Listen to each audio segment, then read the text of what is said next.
John Coltrane quotes, "I found you've got to look back at the old things and see them in a new light." One of the most gifted, talented musicians ever. Guy who changed the way you heard a saxophone play. He became a standard to the way you even talk about the instrument. When he played with Miles Davis, he was just coming to his own. But then when he did Giant Steps and he did My Favorite Things, he took on a whole different meaning. He went from being a sidekick and playing on a classic album like Kind of Blue to creating his own legacy records and leaving a standard. When I listened to his music, I always felt the anger and the pain. As a black man, you could tell his rage and his anger, but it was something poetic. It was spiritual too. He talked about it. He was looking for the light. He was looking for balance in his work. He was looking for balance in his sound and his trajectory. And I think that that's what he was, striving for. And it was very potent and very poetic in how it all came to be. So when I look on his career, those kind of things come to being that this is where it loaned itself and where it got to.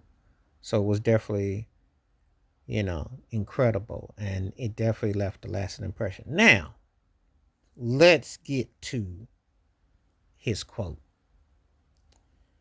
"I found you've got to look back at the old things and see them in a new light." Sometimes in life,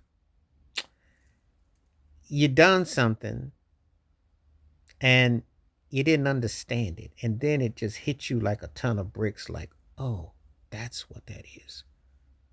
I find that out. It's like revelation. We go through, that's why you have to live. You have to go through cause and effect. You have to have a certain season, a reason for everything to make sense. It doesn't all come to you instantaneously. Like if you got a puzzle and you sat there and you figured it out in 5 minutes, well, then what was the challenge? But the challenge is go back and look at it maybe 5 minutes later to 5 years later and see if that same puzzle is more revealing to you or is it still the same. He was talking about an aesthetic where people are in the process. So from a musical process, how you heard notes and how you heard a song can sound completely different and how your interpretation, because you go back on it and then you see what you could have added to it, the colors you could have put in there, the textures, the layers. So this is where he was coming from in this perspective.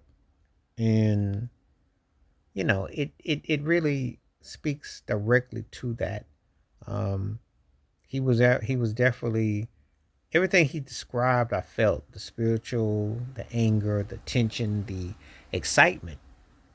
He brought so much into his musicality, into his palette, that you could just sense this new drive and driven. And it was, like when he did his work with his wife Alice Coltrane, you just felt that burst. But it was a reminder of where he had been and where he needed to go.